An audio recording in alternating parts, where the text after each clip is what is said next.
future. There are no people. There are no people in the future. No people at all. There are no people in the future. Where did all my people go? There are no people in the future. Let me try my people call.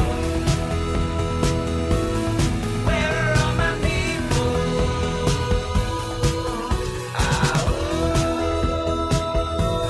Where are all my people? I guess I'll fly away now. Hey, everybody, welcome. It is Friday, August 19th, 2022, and yeah, I feel a little rusty at this stuff. It's been a bit. It's been a minute, as they say. Welcome to Raging Chicken's Out to Coot podcast. It's our Friday Politics Roundup, everybody. This is Kevin Mahoney, creator and founder of Raging Chicken. Each week, we break down the good, the bad, and the ugly in state and national politics, and I am joined once again today by the one, the only, Amy Knecht, everybody. Woo! You can help support this show by becoming a patron for as little as $5 a month. Head on over to patreon.com/rcpress. You can also help out the show by, checking out our YouTube channel if you're not there already. Smash that subscribe button, like the stream for this show, and hit that notification bell so you know every time that we go live. And look, everybody, you know it, I know it. We got to make sure that Paul Martino and his kind of plutocrat friends don't get to buy our schools and push their extremist politics in our community. Raging Chicken has teamed up with Levelfield to launch a truly community-rooted pact to invest in organizing, support local and statewide progressive candidates, and unmask the toxic organizations injecting our communities with right-wing extremism. Yes, we're putting small dollar donations to work to beat back the power of big money. You can get more information and drop your donation at ragingchicken.levelfield.net. That's ragingchicken.levelfield.net. Well, on this week's show, some of the things that we'll kind of get into. So, of course, the Biden administration and Joe Biden has personally finally signed the Build Back a Little Bit bill, aka the Inflation Reduction Act. Yes, it is the biggest climate legislation in U.S. history. No, it will not be enough. And we are once again putting faith in the market and the tax code because apparently, that's the only way we can do policy in this country. It's crazy. Speaking of climate change, you checked out the pictures of the Colorado River, Lake Mead? Yep, historic lows. Again. It's pretty crazy. The pics are absolutely unbelievable. And look, it's not just the U.S., right? If you have checked out the astounding pictures, I think it's the Loire River. I'm close to that, the Loire River. Amy and I were practicing this before the show. Loire River, that's France's longest river. It's been reduced to a trickle in parts of the country, and it is pretty much telling us what our climate future is going to look like. And a new study that emerged, keeping on the kind of bad climate news, emerged that basically that's showing there's an emergence of an extreme heat belt in the United States. What does that mean? Well, by 2053, an area running from Texas to Illinois will hit a heat index of at least 125 degrees at least once a year. And right now, we've seen strings of heat indexes over 100 degrees for 20 days in a row. By that same date, 2053, it's going to be over 70 days in a row of a heat index over 100. Now, that's one thing when you're talking about in the dry heat in some areas where they're more used to it. But when you're talking about humid, hot weather, you're talking about weather that kills. That's where we're headed, folks. That's where we're headed. Another, I don't know if you call this even good news as much as expected news, but yes, the right-wing Republican Liz Cheney, aka the darling of centrist Democrats right now, but Liz Cheney, yes, to no one's surprise, lost her primary to a big lie proponent. And she didn't just lose it, she was swamped, yes, which was expected. Which was expected, to be fair. And now she's even eyeing a presidential run in 2024. Will she win? I don't even think she thinks she's going to win, but can she cause massive disruption in the Republican Party, which I think is her intention at this point? Let's hope so. And today, a little closer to home, yes, school boards are back in session. Palisades held its first meeting of the new school year this past Wednesday night. A few irate parents showed up and, demanded answers from the superintendent over a trespassing incident that occurred at one of the elementary schools. details on that. And of course, the Penridge School District is doing their best to pass the anti-student and faculty and staff expression policy, which will basically means that you can only wear white t-shirts and you have to shut your mouth the entire day, right? Or the school board, led by Joan Cullen, is going to lash you to a post out in front by their new rain garden and shame you until you accept Jesus into your life. It's basically something like that. But ACLU's on the tip, NAACP is on the tip. It's like, Penridge is just setting themselves up for kind of the national spotlight and lots of legal action. So here we go. Oh, yeah. Crazy. And John Fetterman is heating up the troll machine once again. Yes, he's back on the campaign trail. It was just out in Erie, Pennsylvania. But in his race against the Wizard of Oz, man, Fetterman is like leaving no stone unturned, right? Even, if that means kind of going to see what it's like to shop at Wegner's. You got to shop at Wegner's for some crudité. What's a crudité? Yeah, that's a veggie tray for us plain folks, everybody. Yes, Dr. Oz clearly showing he does not know how grocery stores work, does not know that prices sometimes mean by the pound, and has some strange idea about dipping asparagus into salsa. So I have no idea what kind of freaking parties that guy holds, but I don't want to go near him, especially since it means driving in New Jersey. So whatever you go. And the guy can't count how many houses he has. Whatever. It's crazy. In today's last call, we'll see what's kind of happening, what's kind of going around. News here. My big news that just came up in the D&D world. Wizards of the Coast announced the coming of One D&D, which is going to be launched in 2024. I have already signed up to playtest some stuff, which I'm really excited about. And basically what that means is that they're going to be able to kind of create, they got these great digital platforms. Wizards of the Coast just acquired D&D Beyond this past year. There's a great partnership going on there. They're basically going to have a one-stop place where you can get all access to all your books, all of the materials that you need, and a next generation digital play space that's going to be driven by Unreal Engine. And anybody out there who's a video game kind of person knows that the Unreal Engine is phenomenal. And it's all going to be available at D&D Beyond. They're just starting to roll some of that stuff out now. Of course, Spelljammer is out. That's been a long-awaited Space Adventures. That's just kind of dropped this week, too, as well. So we'll see what else is going on. And for more PA Progressive Talk, tune to the Rick Smith Show's live stream at 9 p.m. Eastern on his YouTube channel, Twitter, and Facebook. Subscribe to his podcast wherever you get your podcasts. Head on over to the ricksmithshow.com for the latest of all his platforms. I can't wait. I'm going to be seeing Rick in 2 weeks. Yes, Rick and I are going to be checking out the Dropkick Murphys, everybody. Yes, we are.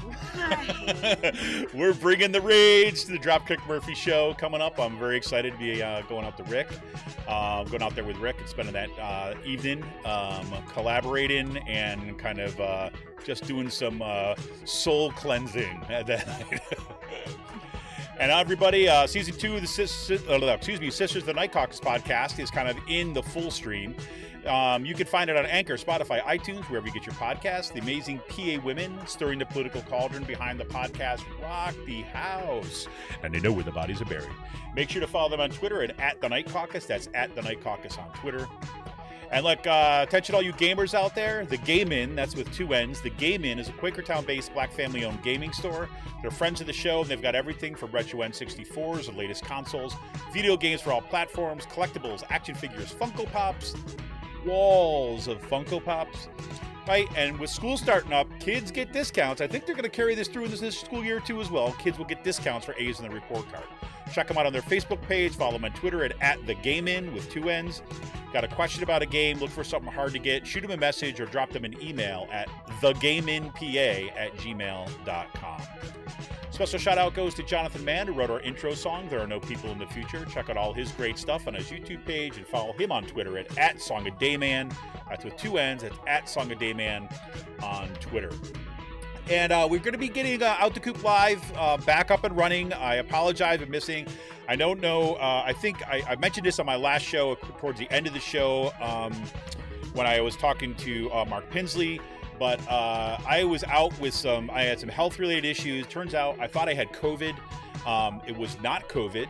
It turns out that I had an infection in my leg, that my leg was all swelled up. And on top of that, I had a blood clot in my leg, which can get pretty serious. So I had to kind of run through a bunch of tests and medications and all that kind of fun stuff. I tell you, it's wonderful getting old, and it's wonderful.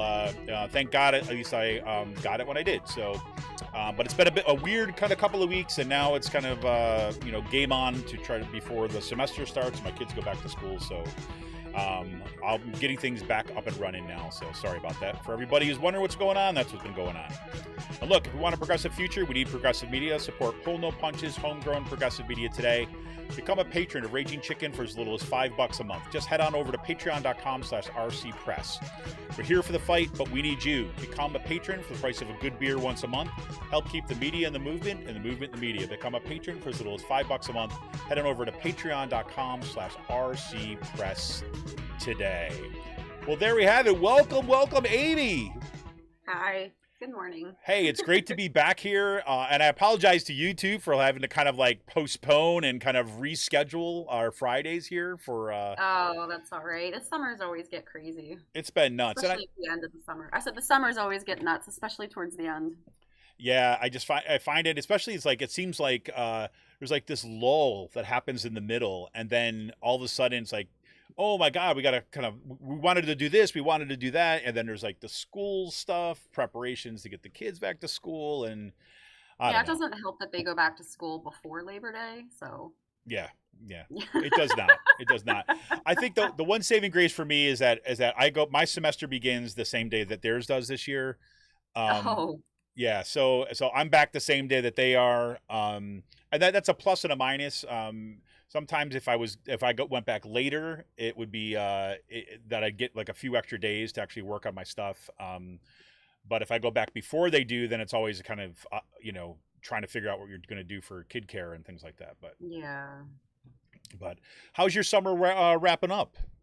It's doing pretty good. Yeah, we haven't been doing, I think, as much as we had wanted to this summer. Yeah. But that's really a lot of it had to do with gas prices and some traveling. But for the most part, I got to hit a really awesome concert this summer. My kids have been having a great time doing their thing. So it's good. I'm ready for school to start, though. Yeah.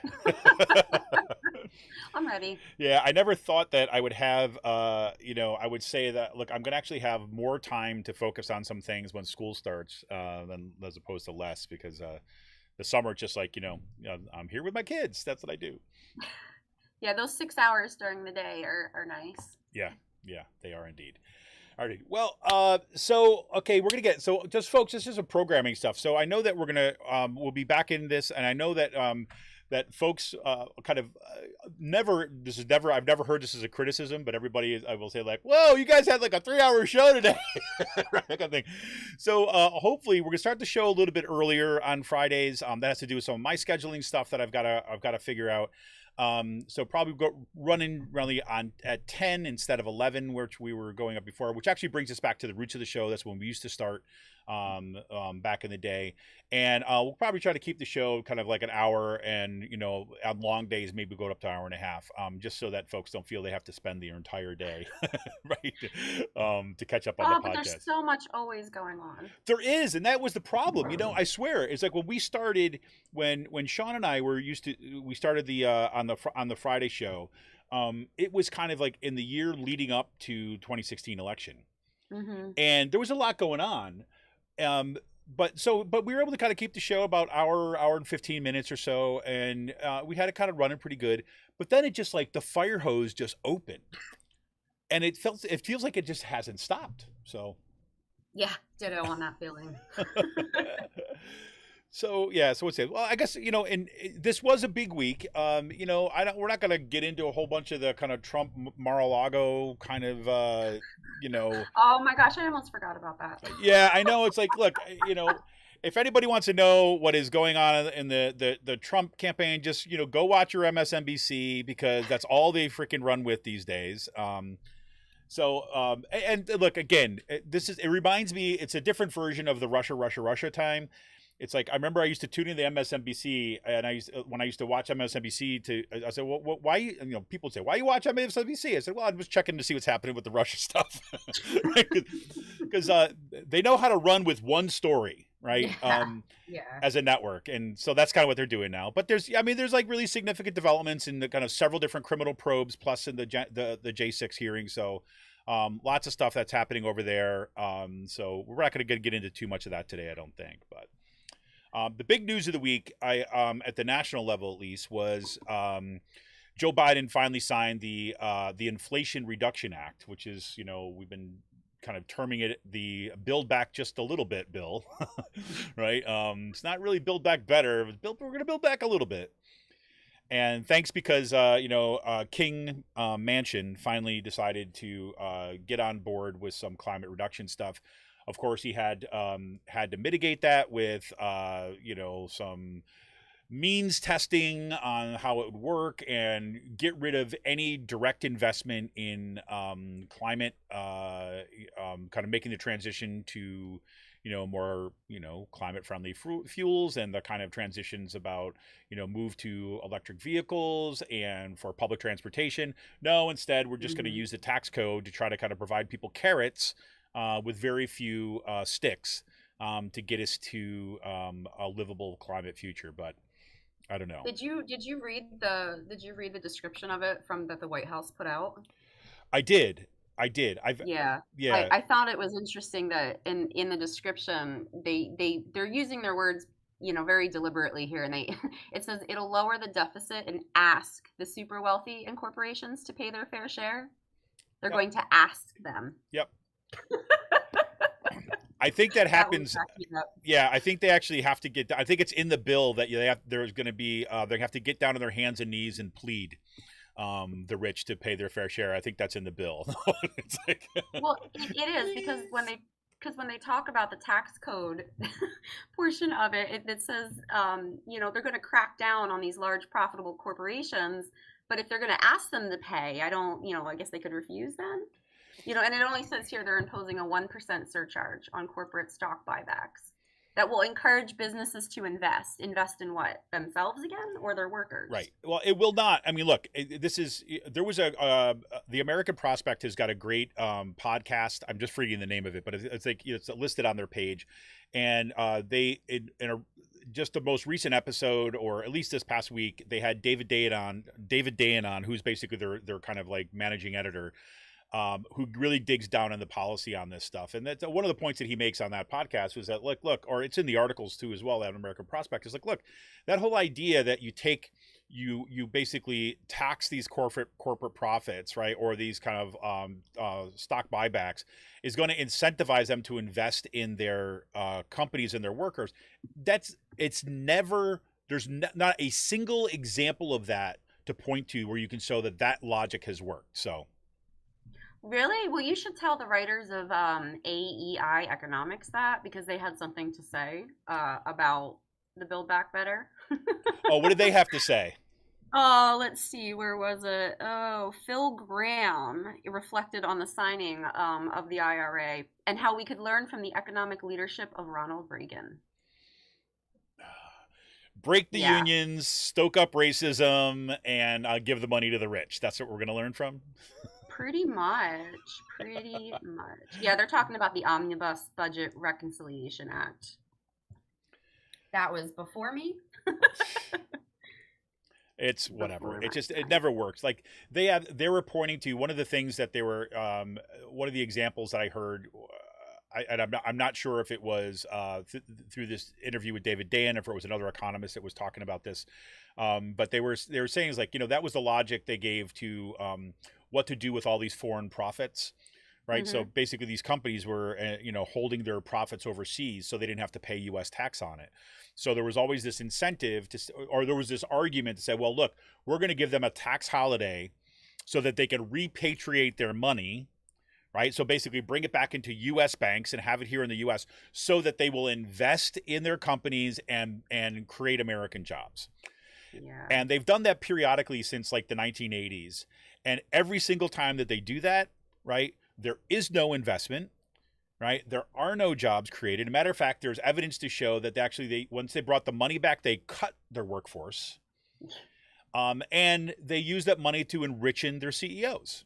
So the logic doesn't work. But whatever. I mean, look, we're talking about a dystopian climate future here. So if that's what we've got to do at this point, I mean, I guess you got to do something, but let's not pretend, right? I mean, anything's better than not, I guess, but the slowness and the baby steps, it's becoming almost intolerable at this point, right? I mean, with the Democratic Party's tolerance of moderate Democrats, right, like Joe Manchin, and how he can stop the movement of these things going forward, and I really, really feel that that's like such an undemocratic process right there, that one person in the party or one or two people in the party can hold this up.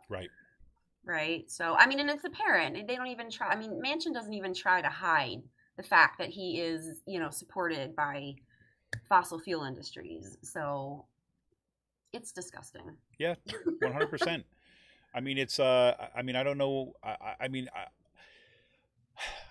I can't believe we're at a point where I guess I can believe it, but there's part of me that is just will never believe that this is like the reality that we live in, that we're literally like staring down like, the barrel of the climate gun, if you will. And the best that we can do is kind of, provide carrots and ask the person with the gun to please don't kill me. I mean, it's like, right. I mean, it's frightening. I mean, especially when you can see what the like alternative options were. I mean, I know that there's plans. There's these kind of like public transportation plans. I know Pennsylvania's put out one. Well, what would it actually look like to invest in like trains and public transportation to kind of, start getting cars off the road? If people could have had the choice, actually, okay, I don't need to drive my car from Philadelphia to Pittsburgh. I don't need to drive my car from, Harrisburg to Scranton, but I could actually hop on a train to do it. That's going to reduce traffic on the roads, right? And so there's a plan that's out there to do it, but there's no money and no initiative to do it. I mean, you heard nothing but austerity measures at the state level. And yes, now there's some tax incentives to turn to kind of green fuels for some corporations and some power companies, but I don't know if we're going to get there in time. I mean, and that's been evident by, the pictures we're seeing about what's, these kind of rivers, both, out west here in this country and kind of in Europe. Yeah. And the Colorado River, I mean, that's one of my favorite rivers in the country, and it's so big, it's so majestic. You think that like it would be impossible, right, to have a river like that dry up. But the one report that I was reading, it was an NPR report, and I mean, they talked about, I think it's Lake Mead, right, which is part of that Colorado River system, has dropped 175 feet over the past 20 years. I mean, that's a lot of water, especially out in the desert, to be gone. Yep. So it's definitely a crying shame. And it sucks though too, because like we were talking before the show, and you were saying how many states, like, the percentage of water used by the states, and that, agriculture takes up what, 3/4 of that water, of the usage of it, and most of it's going to California. Yep. So that leaves some of the drier states down, and then Mexico too, who is also, who benefits, from the Colorado River. I think it's dry, right? The Sea of Cortez, where it comes out. Yeah. I don't even think there's anything coming out right now. It's crazy. I mean, especially saying this is what we've done to our kind of natural resource. Now, again, this is not only climate based, right? So we should be clear about that. I mean, climate is just kind of the climate change and the kind of the droughts and the heat is just exacerbating a pre-existing problem about this kind of like unfettered development and, lack of concern about, proper stewardship of natural resources in the land. Right. Mm-hmm. I mean, and this is what Amy was just saying in terms of the amount of water being used. I mean, one of the things, there's a great piece in the American Prospect on this, which kind of runs through part of the problem is like, there's this the Upper Colorado River Commission kind of has basically been drawing attention to this stuff for years. And now we find out that, look, there's real disparities in terms of how that river is used. And, there's all these different claims and even states being unable to agree about, taking care of the river for the next generations, right? Or the generations after that. Instead, it's all short-term development, kind of like, economic capitalist development, and that's it. Yeah. And so much of that water, like Amy was saying, is just going to, the San Joaquin Valley, and out in California to produce these kind of, factory farms worth of, agricultural crops. And it's true. They're finally kind of shifting over to some more, kind of drought resistant crops and, to irrigation methods that don't just shoot the water off of the air, but are actually kind of running closer to the ground. So you're not wasting all that water.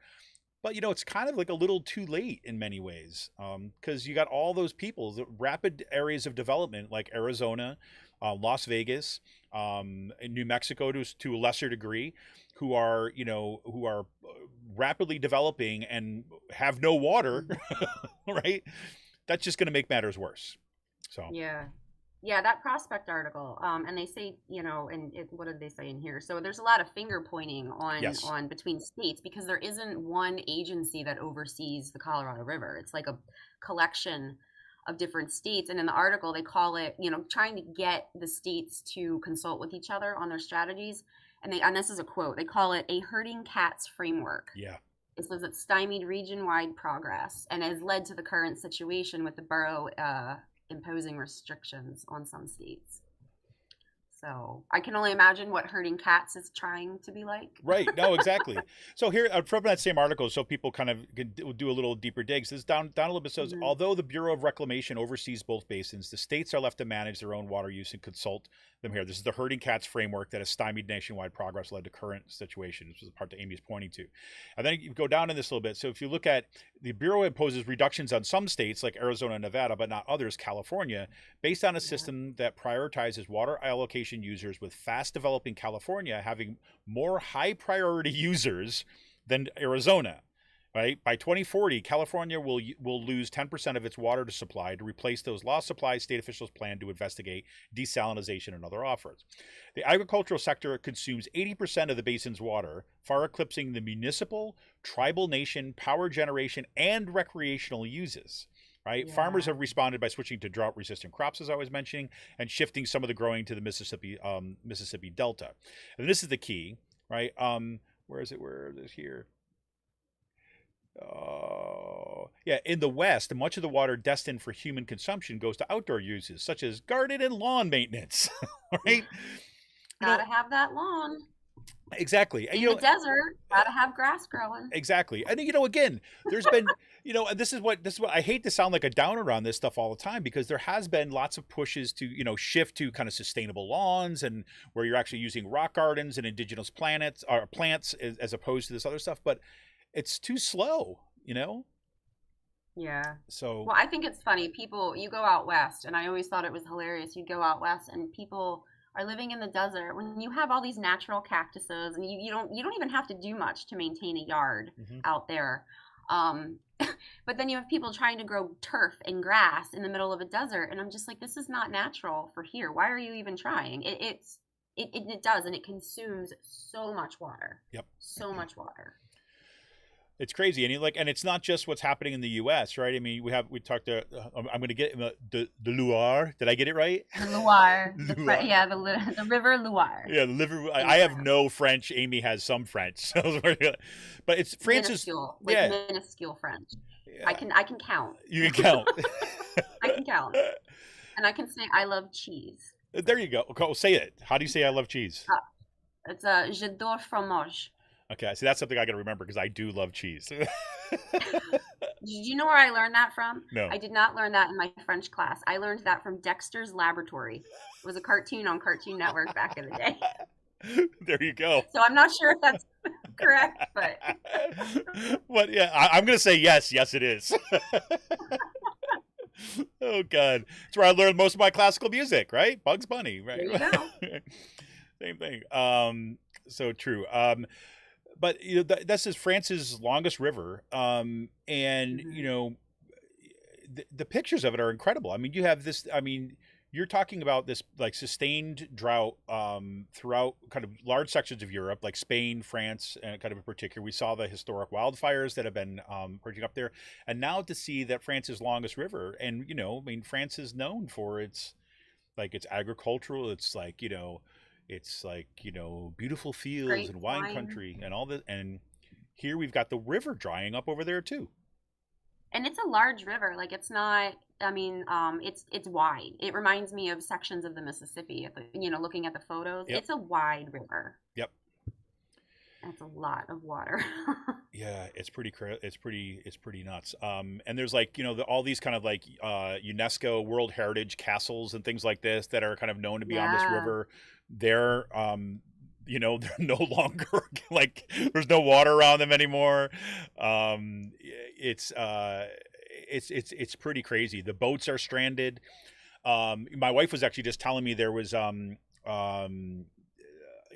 on the Rhine River in Germany, the border of Germany and France, where you have these kind of barges and these cruises up the Rhine River to kind of, along all these famous castles and everything like this. There's sections of the Hmm. Rhine River that the boats can't get through because there's no water. So they're being diverted through these kind of like canal systems to just try to even kind of maintain something of those tours because you can't go on them anymore. Yeah. It's pretty crazy. Yeah, I mean it's a shame when we start to lose our natural resources because it's not just for utilization for us and consumption. It's also more than that, right? Yeah. Like it contributes to our ecosystem, our mental health overall, our physical health. I mean, just going outside and being able to breathe fresh air, look at green trees and fresh water running, I think does a lot for humanity. Yep. Yep. And it is a shame. Really sad to see that happening here in obviously the United States, but also worldwide as well. Yep. And you start thinking about the implications of like the secondary implications of this drying up. I mean, one obviously the most direct is, oh my God, the water's not there anymore, and there's question about are we going to be able to get enough water for drinking and all this other stuff.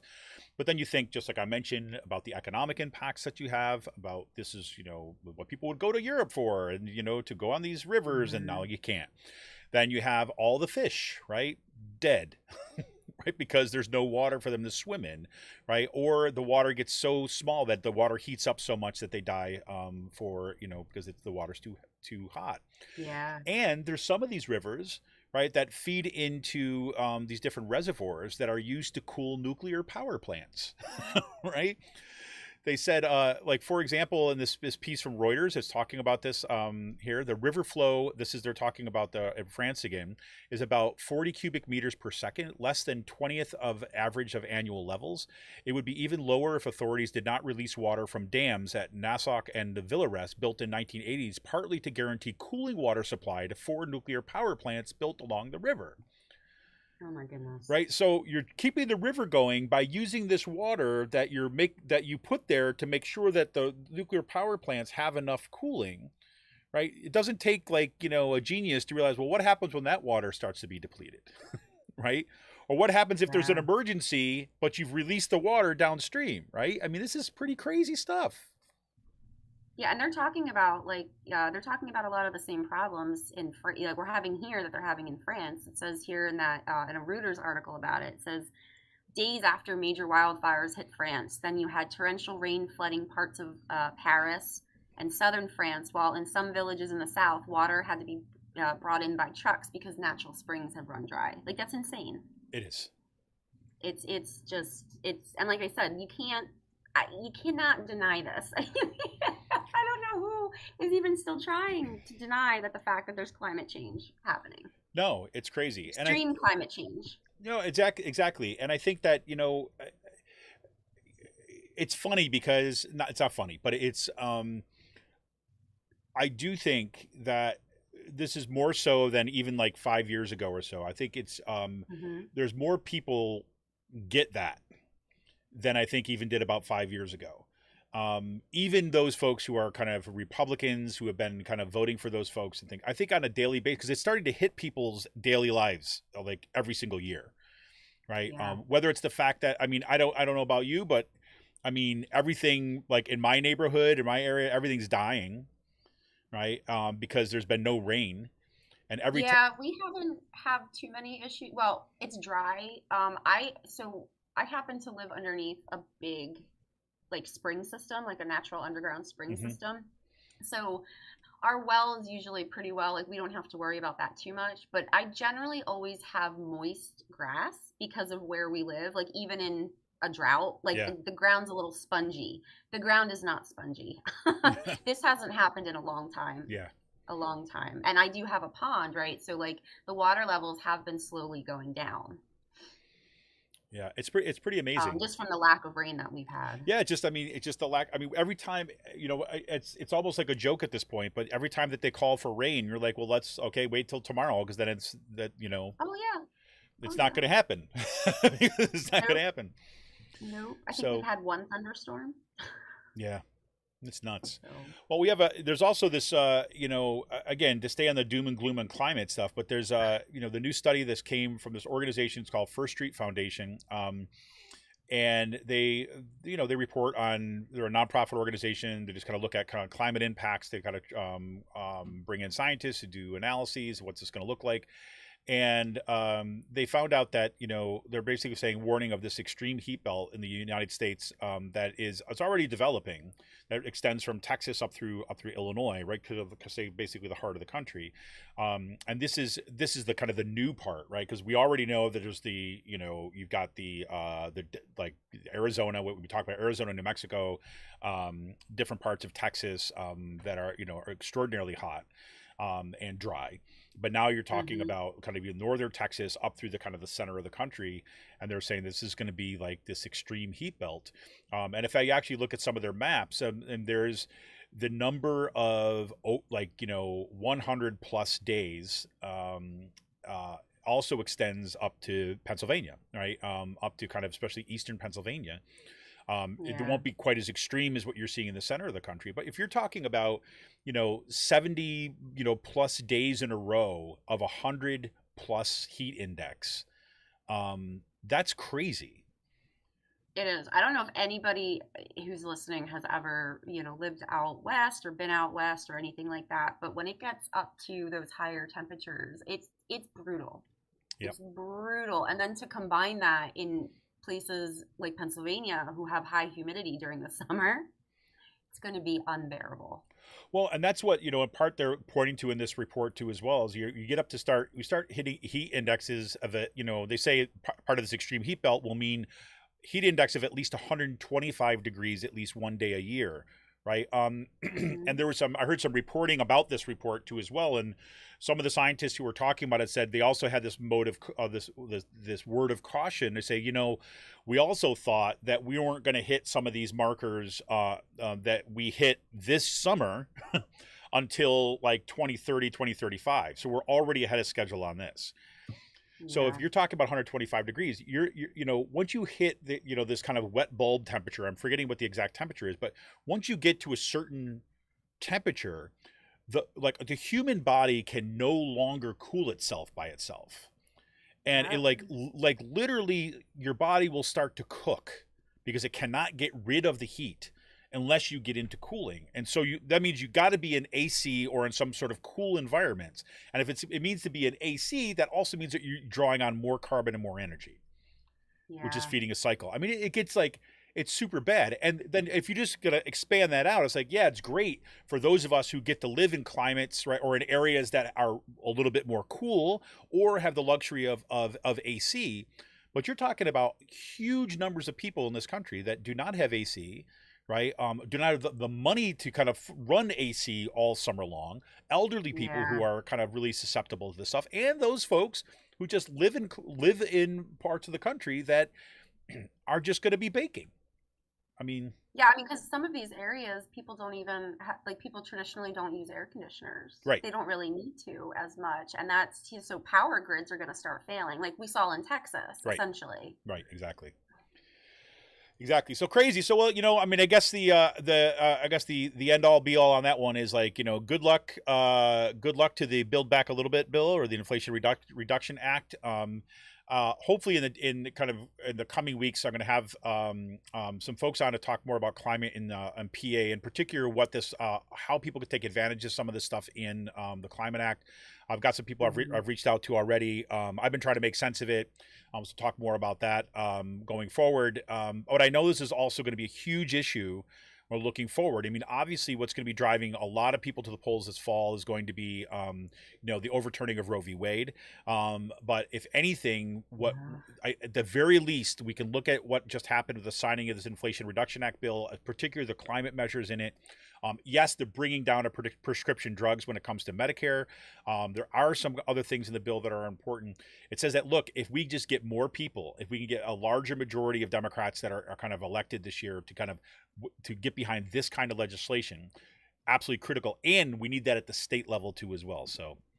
Of course. I mean, and there's things in it too that I mean that are really simple projects. I'm looking at it right now, and it says, the Urban and Community Forestry Program. I don't know if anybody's familiar with the New Deal. I know, Kevin, you are. Yeah. But during the New Deal, during the Depression, trees were planted, in the Dust Belt area, in the 1930s to help save some of the soil and stuff like that, and also to try and help cool down areas. And that's essentially what they're talking about here. But instead of putting these out in these large rural areas, they're talking about putting them in neighborhoods and cities, right? Yep. So that'll help reduce the amount of heat that's being let out by, just concrete and pavement and buildings and just a large amount of people and cars in one spot. So I actually went down and I did this. Like, if you go down to Philadelphia and you go through their historic district, it's nice and cool. Yep. But if you start going outside of those neighborhoods and you start going into more low income housing portions of the city, it's definitely it's got to be 5-10 degrees hotter. Yep. Yeah. So I mean, it's programs like these that you would think would be nonpartisan, right? Because trees benefit everybody. Yep. But unfortunately, Republicans are just it doesn't matter. It doesn't matter to them. Well, no, and even like Joe Manchin on this one too is a perfect example, because in the original Build Back Better bill, there was a provision there, just like during the New Deal, they had there's a Civilian Conservation Corps, right, that they put in there, and there was another program that basically they hired people, right, to go plant those trees, right? Yeah. And the whole idea was during the New Deal is like, not only are you doing good work, right, that needs to be done, you're serving as a kind of a way to kind of have like good paying jobs for people to do necessary work for communities. And that was in the original, it was called like the Climate Conservation Corps or the Climate Corps, something like this. And it was the CCC. Yeah, it was championed by the Sunrise Movement, and that was the whole idea, is that you'd have a core of folks that actually it would boost the economy because you have good paying jobs, especially for younger folks, right? Yep. Who could come out and you do this for a year and you go out into these communities and that's what you do, right? You're planting trees, you're doing kind of like things that are going to actually benefit communities and the climate. But of course, Manchin insisted on stripping that from the bill. So now there's some provisions that kind of help some of that stuff, which is great. Don't get me wrong. But imagine what it would like if it was direct investment, where say, okay, no, we're going to create this and we're going to employ people to do it. Yeah. That means that boom, 2023, that program would be off and running, right down the street from you. So let's kind of make sure that we can push that forward going, get people in office that are actually going to push that going forward. So definitely. And they have models to go off of. Like, yeah. they've done these things before. Like, this legislation has been passed before. Like, people have done this type of work before, and it worked. Like, it worked. So I don't. It's just frustrating. It's just, I always come back to that. It's just frustrating because I'm trying to understand, why like someone like Manchin would oppose something like that. It just. Yep. Yeah. I think it has a lot to do with who's the people who are writing him checks, right? I think that's what it is. Yeah, right. Crazy. All right, well, and then the one thing, Liz Cheney lost her. That was the other big news thing this week. Liz Cheney lost her all week. Yeah, her primary, and now it's like, oh my God, what's got Liz Cheney? What's next for her, and all this stuff. And this is my kind of weekly reminder that Liz Cheney is not a friend. No, she is not. Right. And She is yes, not. yes, Because she's doing her job and sees through the big lie. I don't really feel like we need to commend her for doing that, right? Because No. this is what she should be doing. right. Like, let's be clear. Liz Cheney voted for Donald Trump more than Lindsey Mhm. Graham voted for Donald Trump, right? In like in terms of the voting, she is a dyed-in-the-wool right-wing conservative. Now, I can say that. At the same time, I can also say she's doing a great job in the January 6th commission. Both Yeah, of she those, is. yeah, both of those things could be true at the same time. Right? So She's part of the problem that got, she's part of the Exactly. reason of why she's in this position to begin with, right? Like, 100%. I mean, so like, this is just what Democrats, just like everyday Democrats, got to get through their head, right? We do not need to elevate Republicans and conservatives to the hero status, right? Because they've done something like competent and like, did their job. We don't need to do that. We can say we're glad they're doing it, and all the more reason we need to get the rest of them out of office because they're the ones who cause this problem. Can we just do that and not have to talk about, well, will Democrats switch parties to vote for Liz? Get me a freaking break. So that's it. I tell you what, I was getting quite frustrated all week because I kept turning on the news, trying to hear what was going on. And it was just all Liz Cheney, all Liz Cheney, all Liz Cheney. Oh my gosh. I was like, I'm done. I'm done for this week with her. Yep. I hear you. All right, everybody, we're going to take a quick break, and when we come back, we're going to talk a little about the school boards back in session, maybe get into a little bit of the wondrous world of trolldom that is, we're getting a master class from the Fetterman campaign on that one this week, too, as well, once again. We'll talk about that. I want to remind you that you can help support this show by heading over to patreon.com/rcpress. That's patreon.com/rcpress, where you can help support the show by becoming a patron for as little as $5 a month. We'll be back right after this quick break with more and more and more.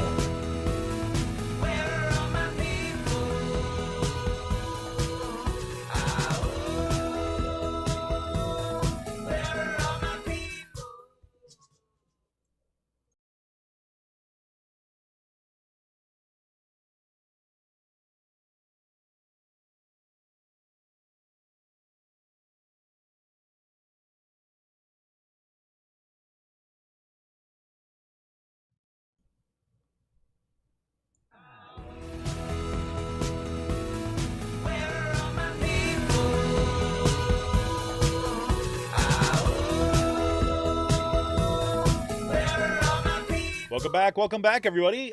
This is Kevin Mahoney here once again with Amy Knecht, bringing you the good, the bad, and the ugly in state and national politics. So, Amy, I understand that the school boards are back in session here in Bucks County. Yes, they are. I was not fortunate enough to catch Monday's meeting from Penridge, but I did go to Palisades on Wednesday. That's my own district. So it was, to be honest, it was pretty uneventful. It was a small meeting. We had it in the library of the high school. Sometimes they have them in the auditorium. Not a whole heck of a lot was going on. Nothing crazy interesting. However, towards the end of the meeting, there were some incidents actually that happened in our district the past few weeks, and we had a couple of irate parents show up for that. So, oh man, so on Wednesday, August 10th, let's see, a district maintenance worker discovered that the press box at our football stadium had been broken into, and that there was a note that was left, and it contained racial slurs, which is fabulous, right? Just what we need. Right. But in addition to that, there was also an incident at one of our elementary schools that showed two male figures who were actively trespassing and trying to, get into the building. I know that there's an ongoing investigation for this, but the problem of what happened is that at the school board meeting, these parents showed up and they wanted to know why that the Salkin source had scooped up the story before parents were alerted to what had happened, right? Now, I don't know the deal with the Salk and Source. All I do know is that they could have gotten tipped off, right, and published it. Our superintendent was being verbally attacked at the meeting by one woman, and she went up there, and Kevin, oh man, she had longer nails, and there's a podium, and she was slamming her nails onto the podium very loudly, very loudly. It was, and she's demanding to know, like how the schools are keeping kids safe. Why weren't people notified? It was 4 days later, and her information was completely wrong. Emails went out a day after the Salk and Source had released their article, right? So, and we checked on this. So she was falsely claiming that, nobody got emails, that she dropped the ball, that the schools aren't doing their job. I mean, here they're engaged in an active, open investigation with the state police going off of state police guidance on how you should, how you should approach this particular problem. And I understand parents, right, showing up at a school board meeting upset by something like this, right? That there's a break-in. Oh my gosh, like this is a big deal, especially in our current climate, right, of society, and with school shootings on the rise.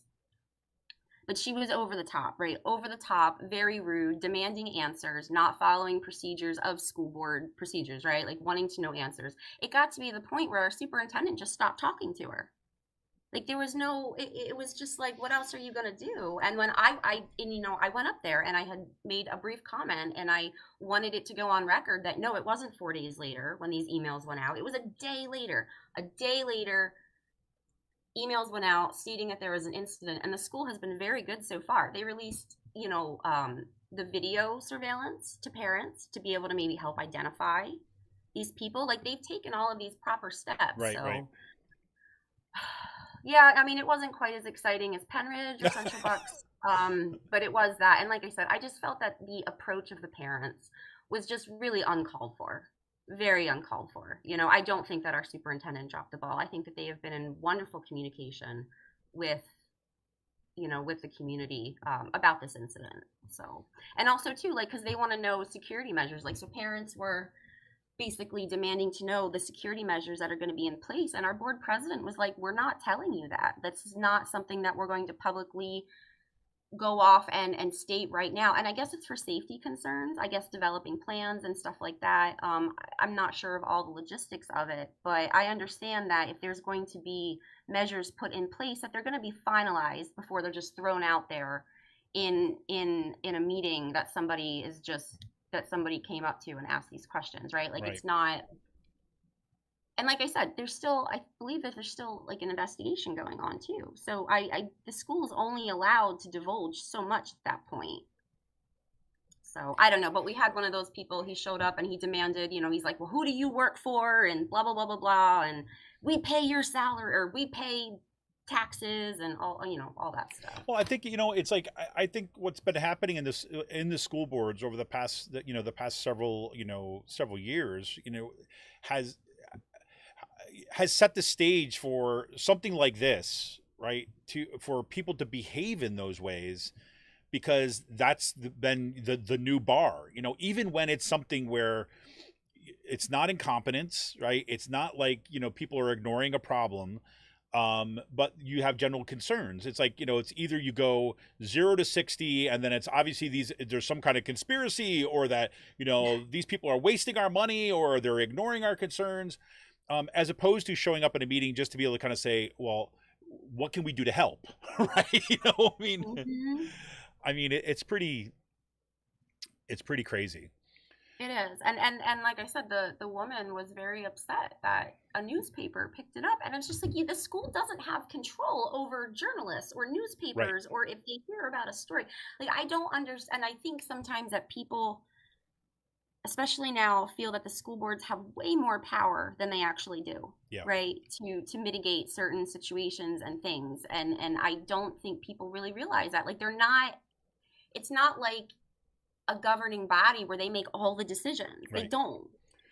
Sometimes, like, even just trying to explain certain federally mandated programs, right? Schools have to have. You can't just be like, we're not going to have these, but trying to explain that to parents who don't understand the process.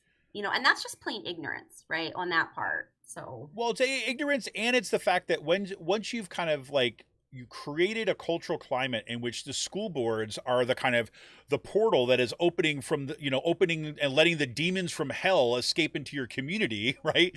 Where it's become the all it's like the passage to the upside down, right? Runs through your school boards, and that's it's really what's been cultivated, right? It gives this school board this larger than life place, and again, it's very, very purposeful, and you can't control it once that genie's out of the bottle. You can't control, like, people are going to only deal with it on race issues, or only going to deal with it on gender issues. No, it's going to just become the way that people engage with the school board, and it creates this, I don't know, this really untenable kind of thing, this situation. But well, and like when I went up there, and my comment was brief because I was upset, right? Because the woman was going off about like just misinformation. It wasn't true. And I walked up there. I said, I got my email a day afterwards. And when I said that, she was in the back and she's like, no, no, not true, or something like that. She said, I forget, or like not possible. And I'm like, well, I could show you. I can show you, right? Bring it up on my phone right here. Here it is. There's the date stamp. Conspiracy. Italian satellites manipulating your phone. I mean, and there's always the possibility, right, that some people may have not gotten it. Emails fall through cracks, especially at the beginning of a new school year. I don't really know. But everybody I talked to got them. So. Right. Well, there you have it. But that's it. That pretty much concludes the exciting nature of Palisades. Like I said, they're not banning books. They're not. Yeah. I mean, it's good. I'd rather have boring meetings, to be honest with you. Yeah, well, and that's again, I wish I could say the same thing. What's happened in Penridge is the Penridge, the school board this past week, they had another round of dealing with their new kind of anti-expression policy that they want to put through, again being ushered through and being led by Joan Cullen, who's the head of the school board. And the idea there is basically they're trying to limit what students can say and not. Now, if you don't know anything about what's been happening for the past 8 years, right, and you have Joan Cullen is very skilled at basically coming up and sounding like, well, we're just trying to make sure our kids have a good education, and that it's when the materials are appropriate. I don't understand what all the fuss is about, right? I mean, if you just like plopped here out of time, right, you might not understand why people are so upset with her, right, or why we get our students worked up, but the fact is like when you understand what they mean by what they're trying to take away, is they're trying to, like, for example, they already kind of stripped like the being able for teachers be able to put up like the rainbow flag to signal this is a safe place, right? If you are an LGBTQ youth, right, this is a safe space here. Like we respect everybody here, right? And it's not to say that like therefore and like we are anti-heterosexual. That's not the point, right? The point is we are welcoming to everybody, which is what a school is supposed to be, right? It is. Or when people put up things about kind of like the importance of diversity, right? Or God forbid they were to say that, oh my God, slavery is what built the foundation of this country, or genocide was committed against kind of American Indians. Like, oh no, that is political. You're not allowed to say that within the schools. Basically, what this policy will allow is the school board and these designees of the superintendent to basically ban certain books, ban students from being able to say particular things, prevent them from wearing particular slogans on this, prevent them from, say, for example, they have a group in the community that is like, basically all behind, say, diversity or all behind LGBTQ kind of rights. And they decide that they have a group and the group is like, Bucks for Pride or whatever. And they wear their Bucks for Pride shirt that comes from outside the school and they wear it in the school. They will not be allowed to wear this. Right? Does it guarantee that will happen? No, but it leaves it in the hands of the people who run the school board and who are determine the power structure within a Penridge School Board. And so now you have the Bucks County NAACP, the National Human Rights Campaign, right? The Center for Foundation for Individual Rights, the ACLU, the National Coalition Against Censorship, are all like have this school district like front and center in the battle against censorship and the battle of kind of attempts to kind of rework the curriculum. What we just saw down in Florida, we have a new curriculum that is going into effect this fall. They brought teachers. Did you hear about this stuff? No. They had a bunch of teachers who basically went to these special teacher trainings. They were given $700 to kind of to attend these training sessions during the summer. And one of the teachers, who was like a fairly new teacher, basically blew the whistle on it, which is like, oh my God, they're basically rewriting the curriculum so that, slavery doesn't sound that bad, or maybe we just don't talk about it so much, right? It's basically a historical revisionism that's being put into the curriculum, right? And so, this is the, not just the Don't Say Gay bill, but now we're actually talking about the revision of what those kids are learning in Florida. And it happened in the exact same way that it's happening here in Penridge and in Bucks County. Yep. So that's why you've got all these national organizations with their focused on what's happening here in Penridge. Now, they didn't pass it yet. They had to give it the second reading, and apparently there was a lot of clarifications. People just must have misunderstood what was in the bill because it was titled student and staff expression. But that's really not what it is. Of course that's what it is. Right? And the whole purpose behind what they're happening in their new policy is and they have a lawyer now that are helping them craft the language to try to avoid the legal pressure so they can still enact the policy. And they've hired Penridge has it. Yep. And what's that? I'm sorry. Central Bucks is doing the same thing. I didn't realize that Penridge was hiring a PR company as well. Oh yeah, they hired a PR company and they got a lawyer. The PR company is going to help them with their message, right? So this is bad stuff which is going on. Well, so Cullen, when she was talking about that expression, I was at the one meeting and she's talking about it, oh, well, we're not going to stop people from wearing, you can wear a cross around your neck and stuff like that. I'm just like, how is that different from wearing a pride pin? Look, my son and my kids and I talk. My son's like infuriated by this, right? And he's he wears gamer t-shirts. You know what I mean? It's so it's not like, or just these kind of design things. So he's not one to go in there with kind of, he's not he doesn't, it was me, I'm wear my, whatever politics on my sleeve, right? He's not like that, right? But he's so furious at what they could do. And then he said to me, well, can somebody what happens if somebody has an American flag on their shirt? That's a political statement. What happens if they have a cross that they're wearing? I said, yeah. I said, if you ask me, it's that's where student organizations could be actually critical. If I was a student and I saw another student that was wearing a cross, I would file a complaint. If I see them and I saw them with an American flag on, I would file a complaint. Right? Yeah. The point is not that you're offended by the cross. The point is not that you're offended by the flag. The point is to expose what is actually happening. Exactly. Right? There's a reason why rent was canceled, for example, at the Penridge School District. And yet, just last week, or 2 weeks ago, last week, big thing on the Penridge School District thing is guess what? Oh, we're so happy to have our students involved with this year's production of Godspell. Wait, what? Oh, man. Oh, yeah, they had this I'm a little behind on this. Oh, yeah, they had this big thing. Joan Cullen said, oh, yeah, I remember when we did Godspell, how great that was. People who don't know what Godspell is, it's basically a musical retelling of the Gospel of Matthew, right? What? That's such an unusual musical to be doing in a school. Well, it's technically it was over the summer and there's this playhouse thing like this, but it was on the school district's website about the school, the school and about Godspell. Joan Cullen comes in, boom, she comments, this is so great that they're doing this.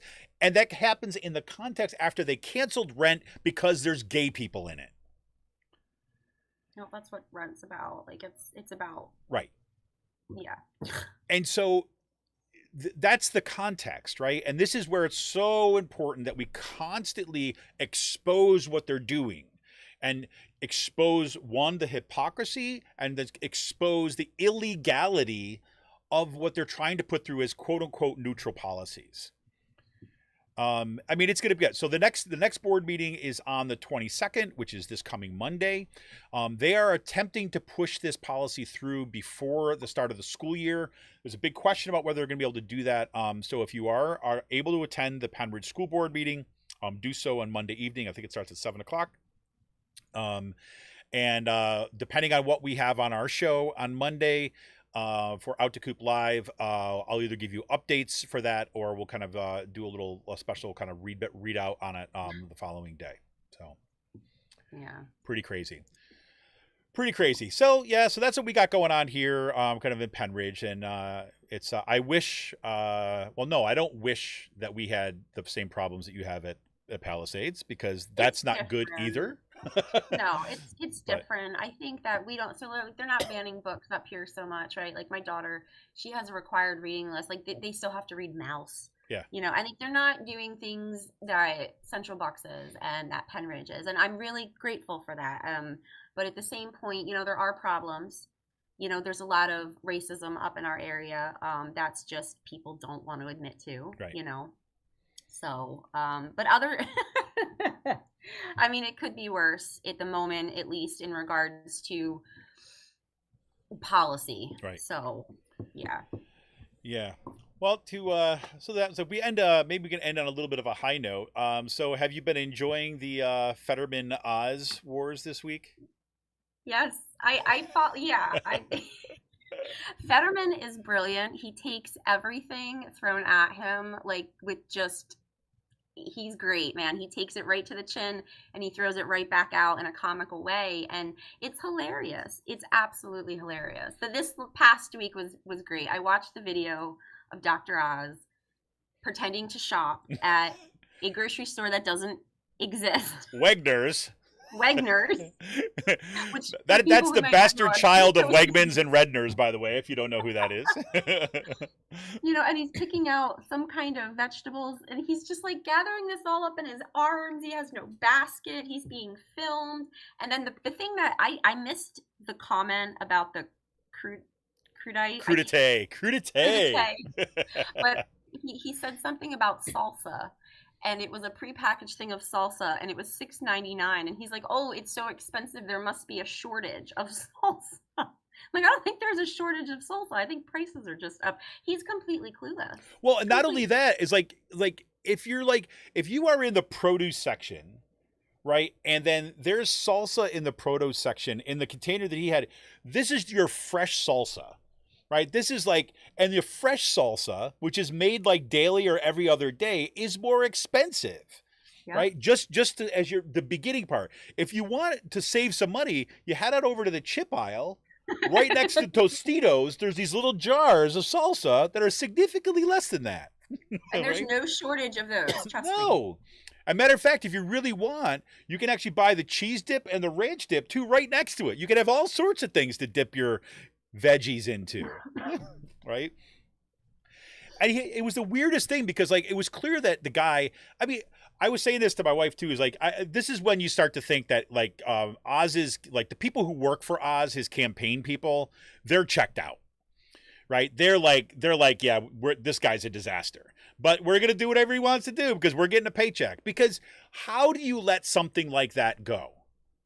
Right. And Didn't some of the Republicans like stop funding him or something like that? There was like maybe funding yeah. stopped for his advertising budget. I don't know. Yeah, and maybe that's it too. Maybe he just has to have one of his family members to kind of like hold the phone for him while he does his stupid stuff, and it's all his own. But I mean, like the guy is. I mean, you show up at a place like that, and like, I mean, literally, he's picking. Look how much this is, and there's a sign behind him that says, you know, $3.99 a pound.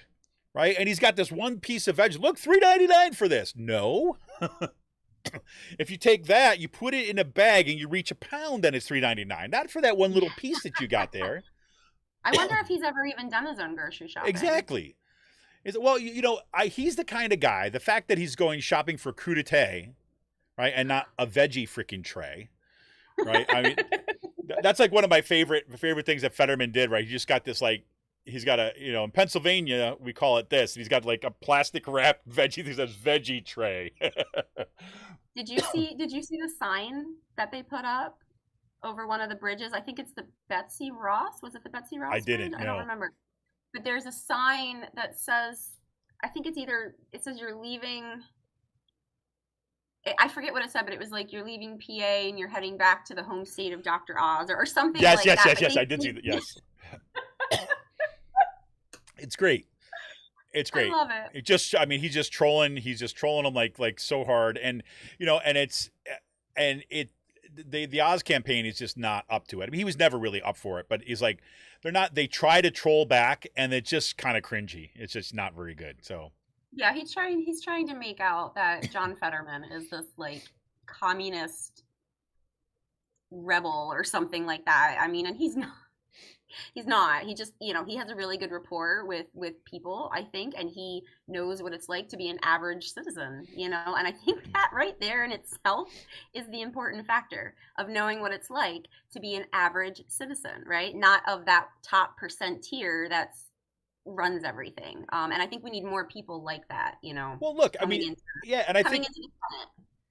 Yeah, no, and I think that Fetterman is like, I mean, there's people like Fetterman, don't like Fetterman, whatever it might be, right? But the thing is that what you see from John Fetterman is what you've been seeing for John Fetterman for as long as John Fetterman has been involved in politics, right? I mean, this is he's not trying to pretend to be somebody who he's not. Where Oz is trying to remake himself as the everyman when he's got like 8 houses, where he doesn't even live in the state that he's running in, and he just thinks that he can come in and kind of pretend to be this guy that he's not. So there you have it. But he'll make some money off of it, so there's that. I'm really curious as to what percentage of the vote that he's going to get. Like I'm really curious about that one. I think he's going to get it. I mean, I think he'll get at least. I would put it at least about 43% to start. Do you think? Yep. Because I know that there's a lot. The extreme Republicans call him a rhino, so he's not. Right. I don't know. Ultimately, for all those things that all those people say, right? At the end of the day, the vast majority of them are going to just vote because it's a Republican. Probably. And so I think that I was having this conversation with somebody yesterday. I said, look, I think that you're going to have. I think he'll still get about 43% of the vote. That's if everybody could quote me on that. That's what I'm going to put in for right now. 43% of the right. vote. I'm going to write that down. I am not an analyst, right, by any stretch of the imagination. But that's my gut feeling at this point. And my reasoning is this: is that one is that Republicans vote for Republicans, right? They and the Republicans who vote who have kind of left the kind of Trump train. I don't believe that those folks are coming over and going to vote Democratic. I think those folks are just not going to vote. It's either that, or they're going to vote like a write-in or some other person, or they're going to vote for the offices that they think that they've got candidates they agree with, and just going to leave the other ones blank. I think that's more likely the scenario of what's going to happen. It's going to happen. Yes, there will be some Republicans who will vote for a Democratic candidate, but in Oz's thing, I think you're going to get basically a straight kind of your core Republicans, and they're going to hold their nose for it, whatever, and they're going to vote for Oz. So I put it at 43%. He looks like the Green Goblin from Spider-Man. That's a good call. Isn't it? Yes, it is. Is it the Green Goblin? Yeah, it's the Green Goblin. He looks like the Green Goblin. That is a good call. From the call. cartoon. Like, I'm going like way back to the cartoon. Oh, man. So, like, he looks a little bit like the Green Goblin. I see a great meme. Right? Except he's like but he's like the incompetent Green Goblin. Right? Oh, I mean, like he's the one who's gonna throw his like bombs, and instead of like them exploding, it's gonna be like, I don't know, like caviar. Somebody needs to do that. Caviar bombs. No, it would be, what did you say it was? Crudité bombs. Yeah, I had to be coached on that, by the way, because just so everybody, I had no idea what it was, really. I told my wife, she's like, "You don't know what that is?" I'm like, "I have no idea." And I'm sure, like, all my like academic friends are like, "You don't know what crudité is?" And I'm like, "I have no freaking clue what crudité is. I know what a veggie tray is, though. I do know that." So there's some things that I will just never kind of get my head around. But somebody needs to make that meme. Somebody has to make that meme with him throwing a crudité bomb. Yeah, the Green Goblin throwing a crudité. That'd be great. I love it. Well, that's what we got for this week, everybody. So I say this week's last call for me. Like I said, there's some really cool stuff happening if any D&D folks out there. And like I say, this is my opening offer to anybody who's within our listening audience. Listen to our podcast, watch our thing. If anybody ever wants to kind of get into a pool of folks who would love to do a little kind of D&D campaign here and there, let me know. I think that'd be kind of a real fun thing to do with listeners in the community down the road at some point. But the big news is that this is kind of that connection there. Wizards of the Coast, who owns the kind of D&D, they basically had some huge announcement this week. And one, they're talking about their next kind of rule set, which is going to be called 1D&D. Right now, the D&D Dungeons and Dragons is in its fifth edition. This is and it has been the most kind of like popular edition yet. It's opened it up to kind of like people who've never even thought about playing it before. And there's a lot of good reasons why. The revisions they made it less. You need to. There's more emphasis on narrative and not less emphasis on math. Although math is pretty, you still have to do all these kind of rolls and dice and all that kind of stuff. But the narrative component, I think, is really kind of amped it up, and also the way that they deal with characters in character development and kind of opening up the game to more folks, which has been great. And so the next set, which is called 1D&D, that's what they're calling it at this point, is not going to, it's going to be compatible with all the 5e stuff, but it's going to open up even some more possibilities according to them. We shall see. I signed up for their play testing stuff where they give you the things. I've got this one here, for example, the Unearth Arcana is their first thing that they did. It's for character origins, and they're basically asking people to community, say, hey, check this out. This is the kind of thing that we're thinking about. And then they're going to have like feedback and opportunities to work with it and suggestions and that kind of stuff. And they're going to be launching the whole thing, I guess, in 2024, but slowly kind of bringing this stuff out to the community to work with. And the thing that I'm most excited about is that throughout the pandemic, that's when I think was one of the reasons why this exploded so much, is that you were able to kind of play online. There was all these digital tools and companies that were in organizations and free tools that were trying to find ways that people could play online with each other. A lot of folks just use Zoom and Google Docs and things like this, but then there was like Roll20, which was a really kind of cool platform which you could play with your friends kind of digitally. However, there's a big kind of learning curve to get up and started on it. And there were some other ones that were cool too as well, but they were clunky or they were not as reliable. Well, Dungeons & Dragons just bought this place called D&D Beyond, which is basically this online platform for say character development and use some digital tools to kind of help play in a digital and to give you access to all these rule books and these adventures and stuff like this online. So they just bought that, but they're keeping all the folks who ran D&D Beyond. They're still doing it, so they're working together apparently. And now they're going to launch a platform that is going to be existing right on that site too as well, that will allow you to play kind of digitally with friends, which I'm really looking forward to. They're using the Unreal Engine, which is video gamers know kind of what that is, and it generates these open worlds. It's got amazing graphics, but they're going to keep that kind of tabletop feel to it, so it doesn't feel like a video game. Still feels like that tabletop environment. And they say they're going to be rolling some of that trial stuff out soon too as well. So I'm excited about that. And yes, Wizards of the Coast or anybody that's associated with them, if you ever decide that you're looking for someone to sponsor you, or you're looking for someone to sponsor, I'd be happy to.